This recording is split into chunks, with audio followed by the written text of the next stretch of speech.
Farmer Briggs lived a quiet life, just him and his loyal dog, Buster. For 70 years, the rhythm of the farm was all he knew.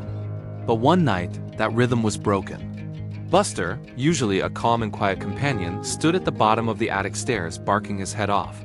Briggs tried to quiet him. "Hush now, boy, it's just the wind." But Buster wouldn't stop. He'd bark, whine, and scratch at the attic door, his eyes fixed on the ceiling. This went on for days, and Briggs was getting worried. Was it rats? A stray animal? The old farmer was getting tired of the noise, but he was also getting curious. What could possibly be up there that had his best friend in such a state? Finally, after another sleepless night, Briggs decided enough was enough. He grabbed a dusty old key from a hook, his heart pounding a little faster than usual. He hadn't been up in that attic in over 30 years. As he turned the key in the lock, the creak of the old door echoed through the silent house. A wave of musty, forgotten air washed over him. He pulled a string, and a single dim bulb flickered to life, casting long, dancing shadows across piles of old furniture and forgotten memories covered in white sheets. Buster, however, didn't run around sniffing at everything. He made a beeline straight for a dark, dusty corner right under the eaves of the roof. He started whining again, nudging at an old, battered wooden chest. Briggs's breath caught in his throat. He recognized that chest.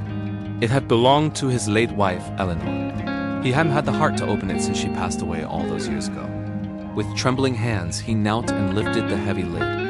Inside, nestled amongst Eleanor's wedding dress and old photo albums, was a small, tattered blanket.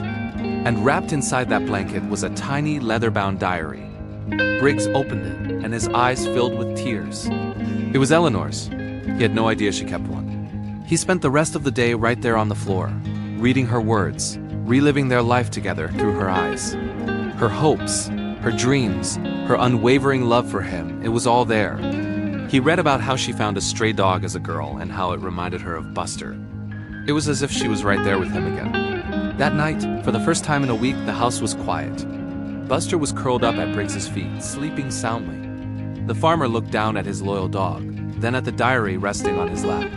He realized Buster wasn't barking at a ghost or a pest. He was leading him back to a memory, back to a piece of his heart he thought he had lost forever. The attic was no longer a place of forgotten things. It was a treasure chest of love. Sometimes our furry friends know exactly what we need, even before we do. They have a way of seeing into our souls and leading us back to what truly matters. Thanks for watching, and don't forget to subscribe for more stories that warm the heart.